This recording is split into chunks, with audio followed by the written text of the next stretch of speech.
Excellences, Monsieur le Président de la 78e session de l'Assemblée générale des Nations unies, Excellences, Monsieur le Secrétaire général de l'Organisation des Nations unies, distinguées personnalités, au nom de son Excellence le capitaine Ibrahim Traoré, président de la transition, chef de l'État, recevez les salutations fraternelles du peuple et du gouvernement du Burkina Faso. Au nom du peuple burkinabé, je m'incline respectueusement sur la mémoire des grands leaders dans le monde qui ont fait rêver et espérer d'une société humaine juste et équitable à travers leur engagement, détermination et esprit de sacrifice. Je cite notamment Fidel Castro de Cuba, Patrice Émeric Lumumba du Congo, Modibo Keïta du Mali, Ruben Unyobe et Félix Mounier du Cameroun, Sylvanus Olympio du Togo, Che Guevara de l'Argentine, Martin Luther King et Malcolm X des États-Unis d'Amérique, Nelson Mandela de l'Afrique du Sud, Jomo Kenyatta du Kenya, Amical Cabral de la Guinée-Bissau et des îles Cap-Vert, Marianne Ngwabi du Congo-Brazzaville, le capitaine Noël Isidore Thomas Sankara du Burkina Faso, etc. Ces leaders ont été pour la plupart exécutés de façon violente et d'autres assassinés à travers le feu des prisons et des empoisonnements. Leur seul crime a été pour chacun d'eux l'incarnation des rêves, des ambitions, de l'espoir des peuples meurtris, violés, violentés et pillés. Monsieur le Président, ma présence à cette tribune honorable des Nations Unies, au nom du Burkina Faso, pays des hommes intègres, n'est pas pour ériger des murs de lamentation. Je ne suis non plus pas là pour vous livrer, mais j'ai été plutôt mandaté en sacrifice pour vous dire que le mensonge d'État, l'hypocrisie diplomatique, la boulimie du pouvoir, la recherche effrénée du gain, l'esprit démoniaque de domination et d'exploitation de l'homme par l'homme sont les vrais plaies qui gangrènent notre vivre ensemble et font courir toute la société à sa perte, y compris donc notre organisation, l'ONU. Son Excellence, M. Antonio Guterres, secrétaire général de l'Organisation des Nations Unies, Son Excellence, M.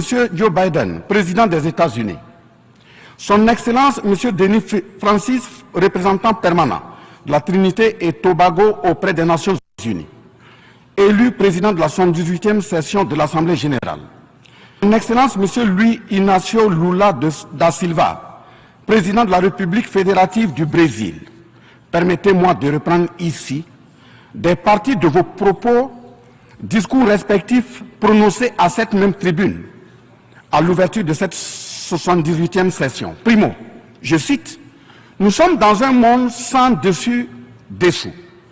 Des cadavres jonchent les plages où des milliardaires se prélassent. » Pour la deuxième personnalité, je cite, « Nous sommes à la croisée des chemins. Nous avons une cause commune, à savoir léguer à nos enfants un monde avec un bon climat social. » Fin de citation. Pour la troisième personnalité, je cite, « Malgré les difficultés, nous pouvons nous en sortir.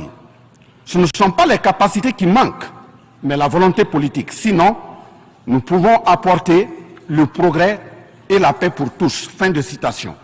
Pour la quatrième personnalité, je cite, « Il y a dissonance entre les discours et les pratiques, les faits. Le Conseil de sécurité de l'ONU est paralysé. L'ONU doit assumer ses fonctions d'un monde solidaire et équitable, conformément aux principes édictés dans la charte. Cela suppose qu'on ait le courage de lutter contre les inégalités. » Fin de citation. La quintessence des expressions de ces quatre autres personnalités signifie clairement que les inégalités dans le monde sont voulues, sinon qu'avec un minimum de courage et de volonté politique, nous pouvons, à défaut de les éradiquer, les amenuiser à leur congrue expression. En effet, chaque année, les discours pleuvent au même titre que les promesses et engagements.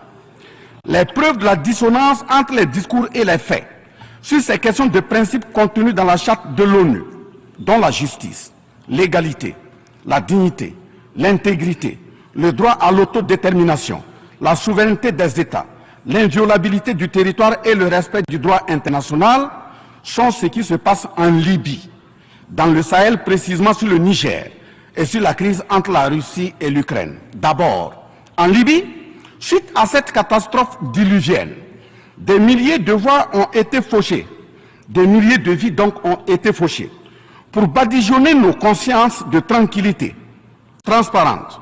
Chaque nation se précipite pour présenter sa compassion, sa solidarité. C'est certes pour donner l'impression que nous vivons en société et que nous défendons des valeurs.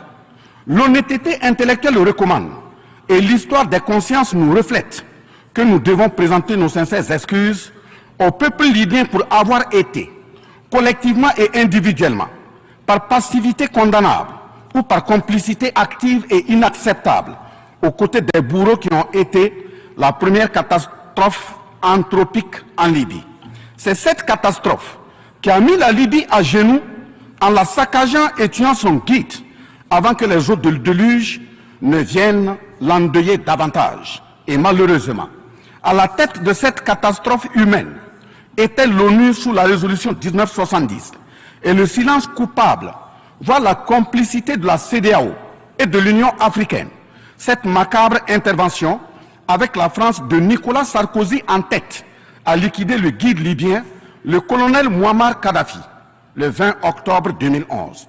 Si les condoléances au peuple libyen avaient un minimum de bon sens et sans hypocrisie, cette diplomatie macabre n'aurait jamais lieu autour du cas du Niger pour y créer une Libye bis. Ensuite, pour preuve que les relations internationales sont teintées d'une haute hypocrisie diplomatique, dénudées de conscience, de morale, de dignité, d'intégrité, de justice, donc de paix, ce sont encore les mêmes gesticulations dans un aliment scandaleusement mortifère qui s'agitent comme des fauves autour de leur proie blessée pour la dévorer. Aujourd'hui, nous avons fait le constat malheureux que contrairement au discours de profession de bonne foi prononcé à cette tribune de l'ONU, invitant au respect de la charte de l'ONU et du droit international, les dirigeants représentant le peuple frère du Niger ont été pratiquement interdits d'accès au siège des Nations Unies. Le Burkina Faso condamne fermement cette manœuvre sordide qui relève de pratiques moyenâgeuses. Cela ne peut évidemment se faire que par des esprits en perte de valeurs essentielles pour toute vie harmonieuse en société. De ce fait, nous renchérissons pour dire que l'ONU ne doit en aucun cas être un instrument dans les mains d'un quelconque pays.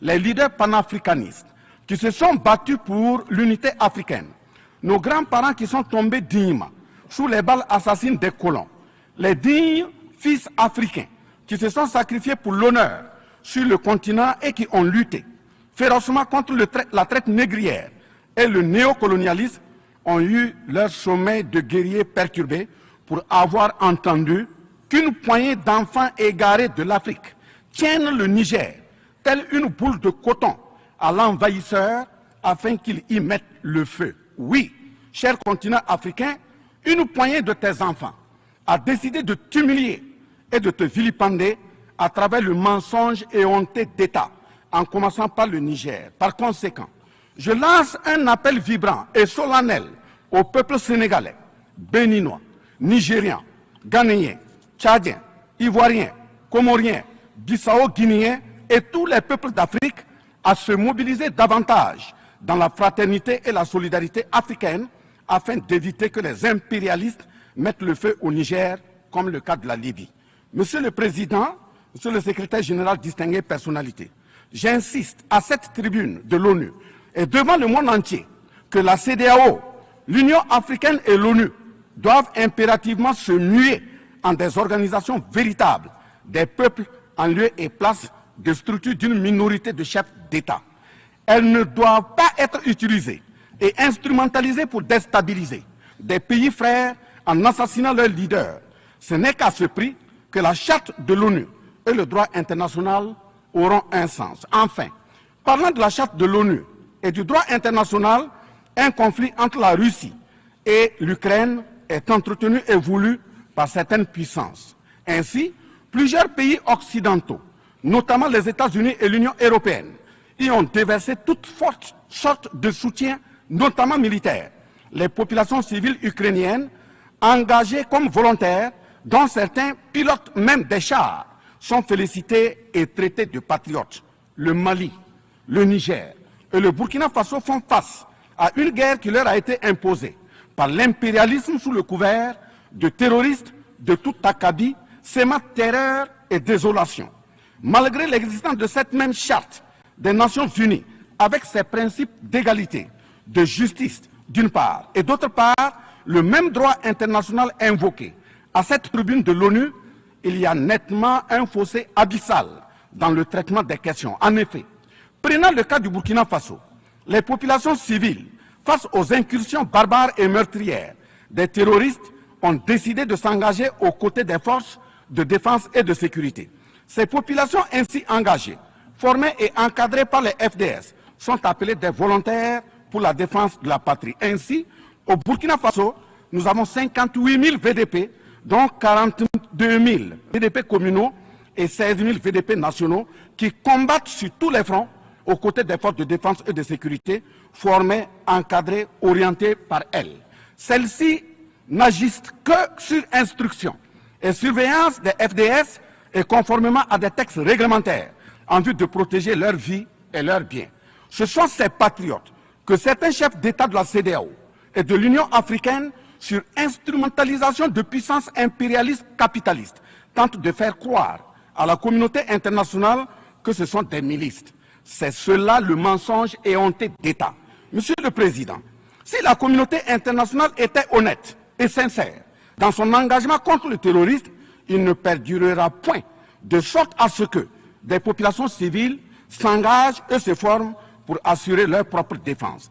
Parlant d'un manque de franchise de cette communauté internationale, voici les exemples. Premièrement, lorsque le Mali, le Burkina Faso, le Niger et d'autres pays se sont organisés sur leurs frontières communes en mutualisant leurs forces pour faire face au terrorisme, la France est venue de nulle part imposer son instrument qu'est le G5 Sahel.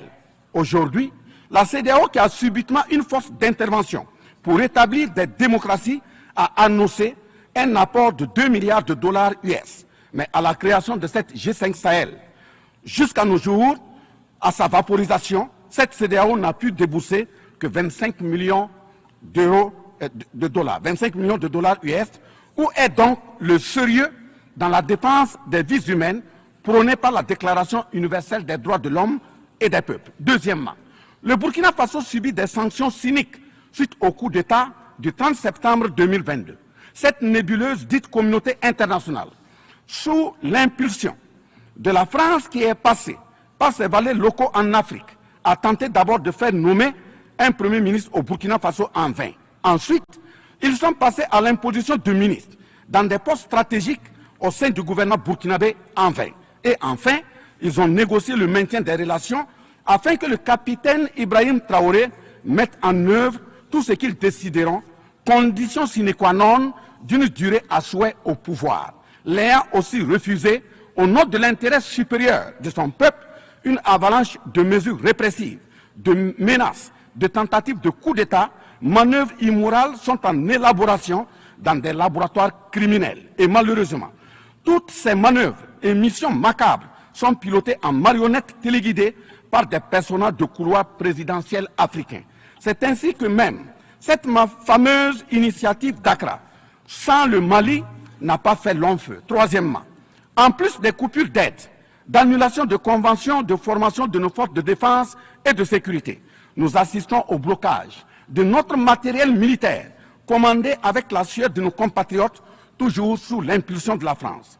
En exemple, pour les vecteurs aériens nécessaires pour le contrôle et la défense du territoire, nous avons eu un contrat avec le Brésil, dont la licence d'armes devait provenir de la Belgique, et le système de navigation de tir ainsi que des caméras des États-Unis d'Amérique, puis un moteur du Canada.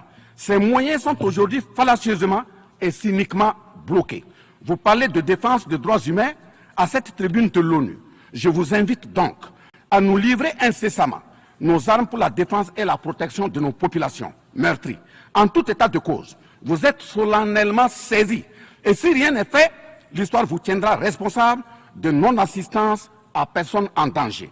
Monsieur le Président, Monsieur le Secrétaire général, ce tableau peu reluisant de cette communauté internationale, caractérisée par la non-assistance à États en proie au terrorisme, l'hypocrisie internationale, la suprématie de quelques puissances au sein de l'ONU, la complicité au pillage de l'Afrique, etc., ne commande-t-il pas la traduction de cette communauté internationale devant la Cour pénale internationale? En un mot, notre sécurité sera assurée par nous-mêmes en priorité et non par quelqu'un d'autre. Sur la question de la présence de Wagner au Burkina Faso, chantée par une certaine presse téléguidée depuis l'Élysée, je répondrai ceci. Oui, Monsieur le Président, c'est nous les Wagner du Burkina Faso. Oui, ces braves forces de défense et de sécurité et volontaires pour la défense de la patrie sont les Wagner du Burkina Faso. Par conséquent, du haut de cette tribune de l'ONU, je magnifie le sacrifice de tout patriote au nom de l'intérêt national. Je salue vivement la mémoire de tous ceux qui sont tombés les armes à la main et magnifie le courage et l'intégrité de ceux qui sont toujours en vie et foncent inexorablement et de façon sacrificielle vers la victoire de notre peuple et la sauvegarde de notre patrie. Au lieu de nous aider à arrêter cette saignée humaine, ce sont des accusations fallacieuses, des mensonges éhontés d'État, englobés dans une diplomatie d'hypocrisie et des menaces voilées pour nous indiquer des partenaires à fréquenter et des conduites à tenir. Nous disons non. Au nom de la même charte des Nations Unies et du droit international que vous évoquez tous et toutes ici à cette tribune, les peuples africains en général et sahéliens en particulier sont résolument engagés à assumer absolument et pleinement leur émancipation totale pour un progrès social véritable. Ainsi, le Burkina Faso liera de façon souveraine ses partenariats avec qui il veut et achètera ses moyens de défense avec qui il veut. Qu'un pays s'appelle Russie, Iran, Turquie, Azerbaïdjan, Cuba, Nicaragua, Corée du Nord, le Burkina Faso y achètera et y vendra librement ses produits sans intermédiaire, encore moins une autorisation de qui que ce soit. Et cela advienne que pourra.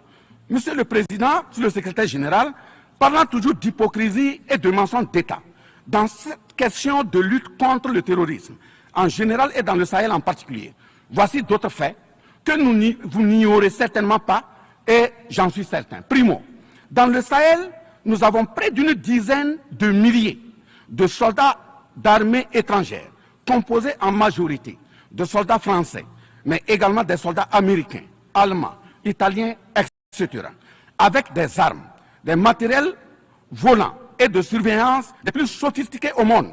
Et malgré tout, personne ne voit des colonnes de centaines de terroristes se déplacer pour aller servir la désolation et la mort, souvent avec des armes inimaginables. Au Mali, au Niger et au Burkina Faso, il n'y a ni usine de fabrique d'armes, ni de munitions. Qui recrute donc ces terroristes? Qui les entraîne? Qui les dote en permanence? Qui les nourrit et avec quels moyens? Croyez-vous à cette philanthropie au nom de laquelle des Occidentaux vont envoyer leurs militaires au Sahel mourir pour des beaux yeux des Sahéliens? Si oui, qu'est-ce qui justifie les énervements et autres gesticulations puériles et diplomatiques dès qu'on dit à la France de déguerpir militairement? La vraie raison, ce sont les ressources du sous-sol au Sahel. En effet, l'Assemblée nationale française a voté la loi numéro 057-7-27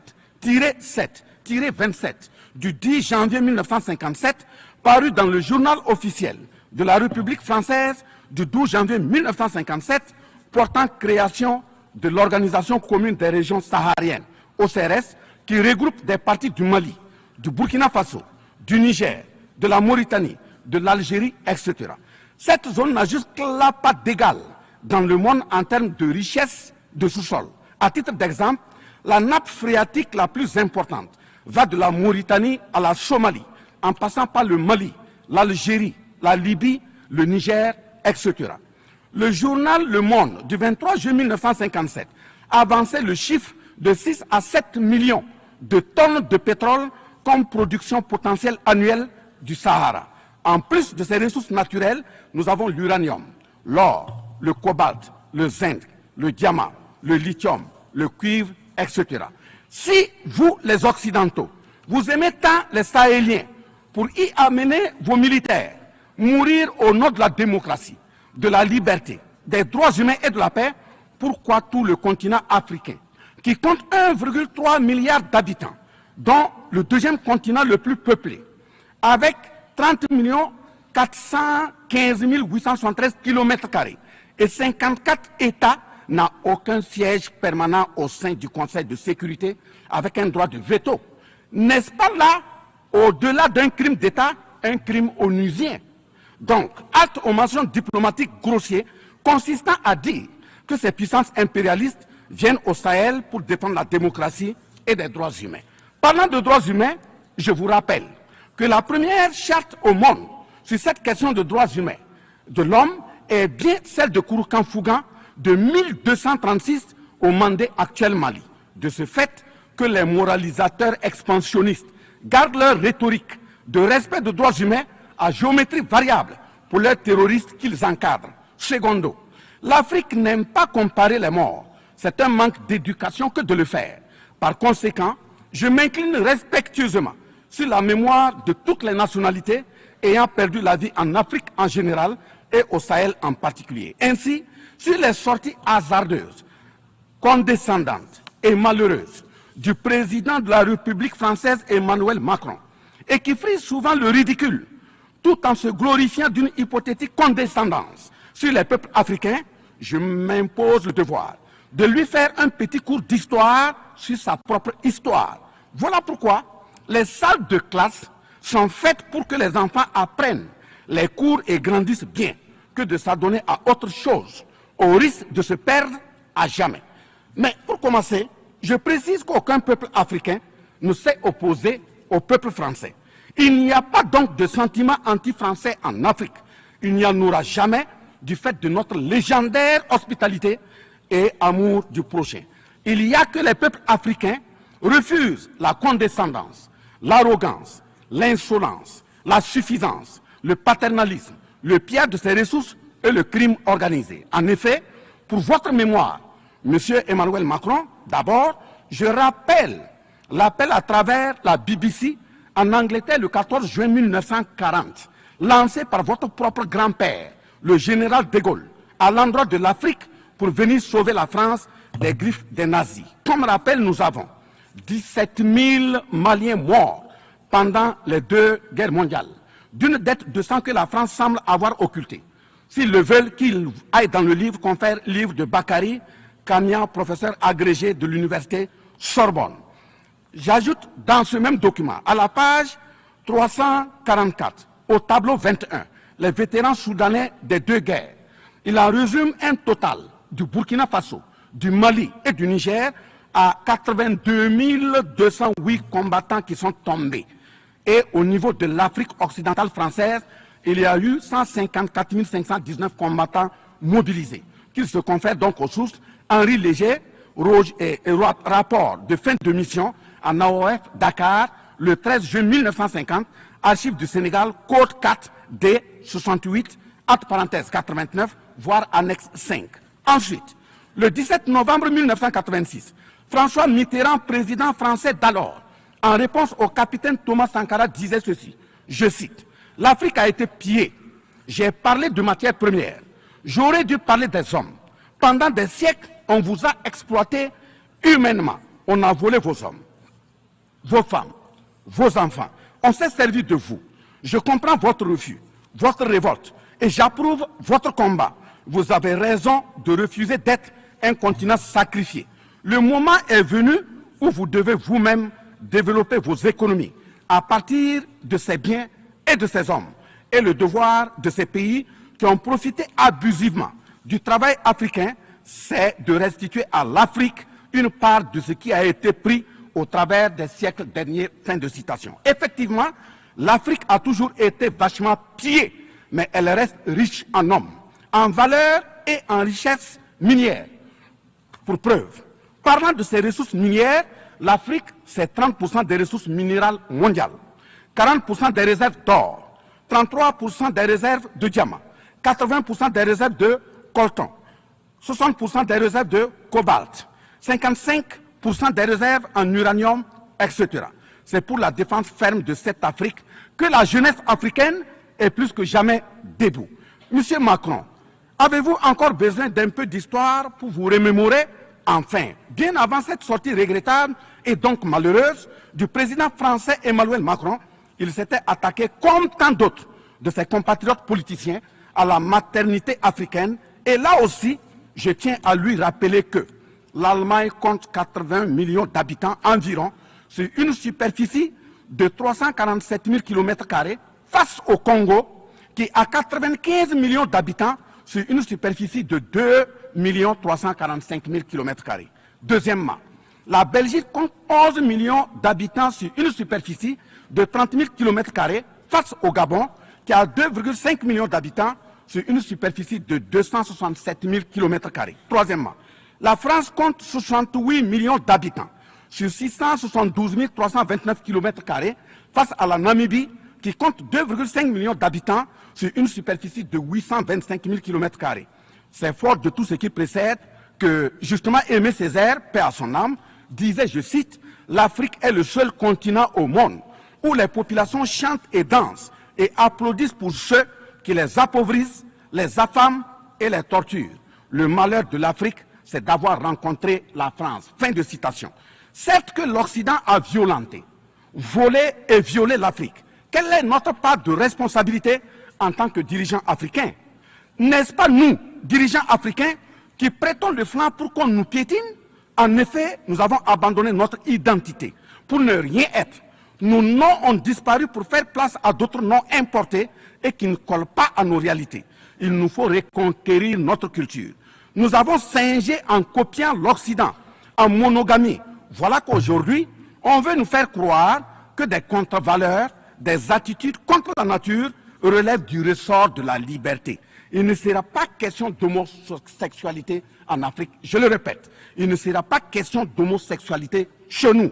Monsieur le Président, ce qui vient d'être décrit sont les étiquettes profondément malheureuses d'une ONU aujourd'hui résumée qu'à sa portion de forme, car 1,2 milliard de personnes sont plongées dans la misère. 2 000 milliards de dollars US dans l'armement. 20 fois le budget de l'ONU dans le nucléaire. Sur les questions de développement, l'Afrique reçoit du FMI et de la Banque mondiale 34 milliards de dollars contre 160 milliards de dollars pour l'Occident.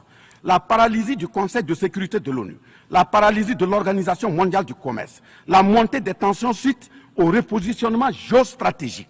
L'Organisation mondiale du commerce également encore bloquée. Le Fonds monétaire international FMI et la Banque mondiale qui fonctionnent en véritable usurier.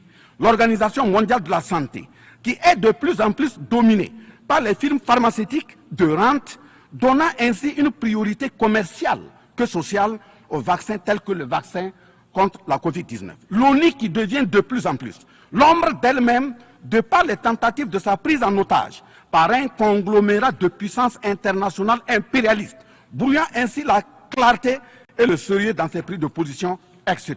Par conséquent, les peuples africains en général, et sahéliens en particulier, se battront vigoureusement pour que la CEDEAO, l'Union africaine et l'ONU soient des institutions au service véritablement des peuples du monde pour leur profonde émancipation et le progrès social véritable.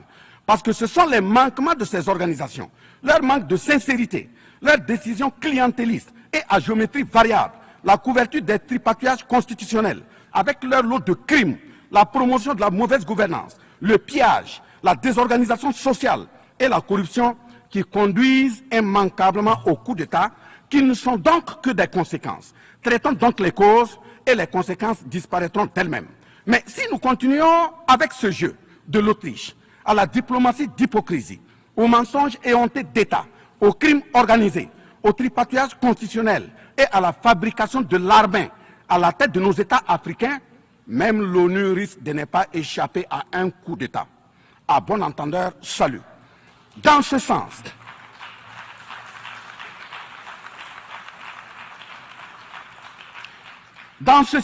et afin de prendre leur destin en main, le Mali, le Niger et le Burkina Faso ont signé l'Alliance des États du Sahel en abrégé AES. L'AES est une architecture pour la sécurisation de nos pays, partant du traité révisé de l'autorité de développement intégré de la région du Liptako-Gourma. Prenant en compte la situation sécuritaire et surtout le manque de franchise dans le partenariat, il s'agit de compter sur nos propres ressources en recherchant la mutualisation de nos moyens et à œuvrer à faire disparaître les discontinuités dans les espaces de manœuvre opérationnels. Monsieur le Président, je vous signifie avec force et fermeté, dans une haute et intelligible voix que, primo, nous, peuple africain, sommes foncièrement démocrates. Pour preuve, notre attachement à la dignité humaine transcende la démocratie. Ce que nous refusons, c'est moins donc la démocratie que le piège de la démocratie qui nous est tendu. Ainsi, la démocratie électoraliste s'est avérée un moyen de contrôle de nos États à travers le jeu de chaises musicales de dirigeants très souvent imposteurs, corrompus, voleurs, violeurs de constitution, car étrangers au seul intérêt de nos États africains qui vaillent. Secondo, nous, Africains, sommes-nous aujourd'hui reconnus dans notre dignité d'homme, au sens de un homme égal à un homme? La réponse assurément est non, au-delà des convenances circonstanciées, pour nous endormir et mieux nous asservir. Triste pour le continent noir, reconnu scientifiquement comme berceau de l'humanité, mais dans la réalité humilié, placé sous contrôle dominé. Des indépendances factices aux guerres fratricides, de la démocratie électoraliste aux aides biaisées, des guerres de rapine au terrorisme malicieusement fabriquées, entretenues et injectées dans nos contrées africaines, notamment au Mali, au Burkina Faso et au Niger.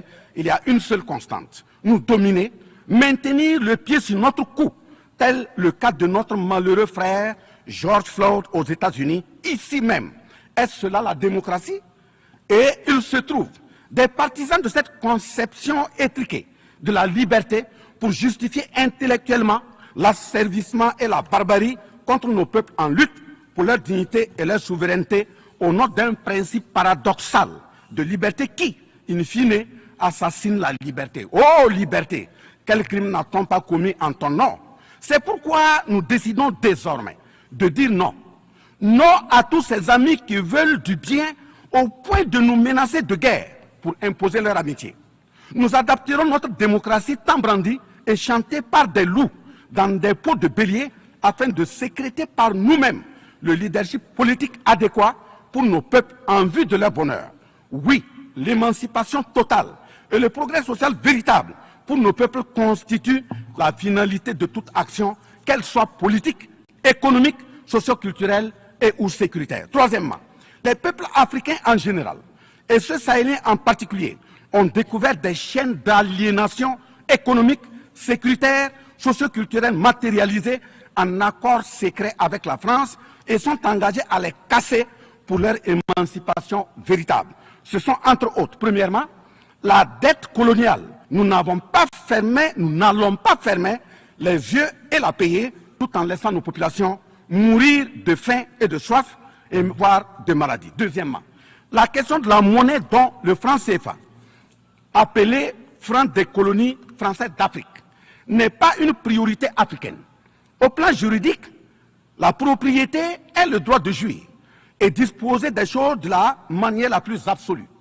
Confère article 544 du Code civil français chez eux-mêmes.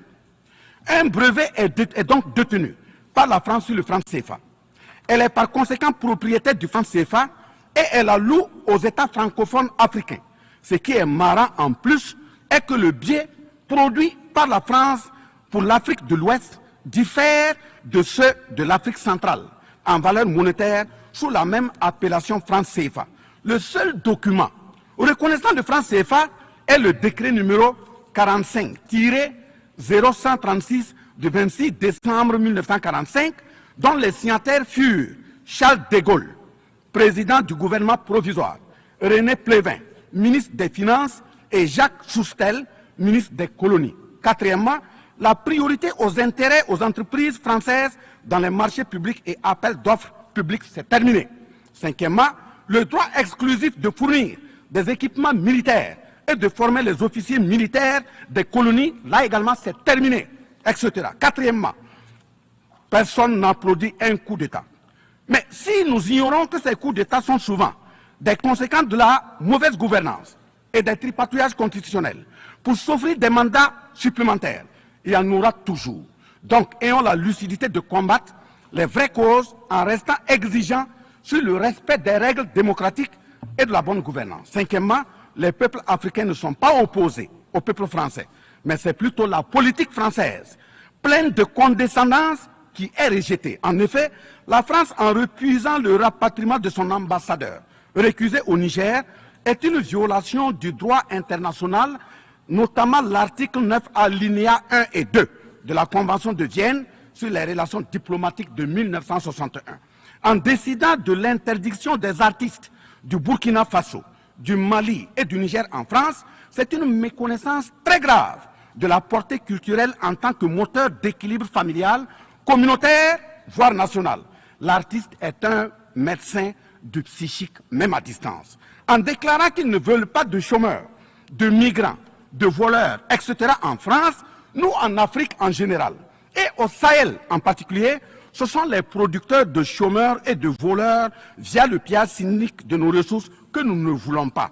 Mais sincère reconnaissance au peuple du monde, à l'ensemble des personnalités à tous les niveaux dans le monde, qui comprennent et accompagnent le Burkina Faso, le Mali et le Niger, dans cette montée certes difficile, mais s'adhère totale sur le chemin de la pleine émancipation, l'expression de la dignité, de l'honneur, de la liberté, de l'égalité, de la prospérité, de la justice et donc de la paix. Face à la situation que traverse le Burkina Faso, le gouvernement burkinabé a mis en œuvre des actions vigoureuses à travers l'adoption d'un nouveau plan de développement, le plan d'action pour la stabilisation et le développement, et ses 4 axes prioritaires qui sont, premièrement, la lutte contre le terrorisme et la restauration de l'intégrité territoriale. Deuxièmement, la réponse à la crise humanitaire. Troisièmement, la réponse de l'État à l'amélioration de la gouvernance. Et pour terminer, le dernier élément, la réconciliation nationale et la cohésion sociale. Ces efforts visent à offrir à la population burkinabé de meilleures conditions de vie, tout en saluant l'ensemble des partenaires à travers le monde qui nous accompagnent. Nous invitons vivement ceux qui sont toujours dans le doute ou tétanisés par des rapports au contenu faux qu'ils sont les bienvenus au Burkina Faso, à condition que le partenariat cadre avec la vision de la transition résumée dans ces 4 axes. Vive l'ONU, vive la 78e session, vive les peuples en lutte, vive la solidarité entre les peuples, vive l'Afrique libre, vive l'Alliance des États du Sahel, vive le Burkina Faso, la patrie ou la mort, nous vaincrons. Je vous remercie.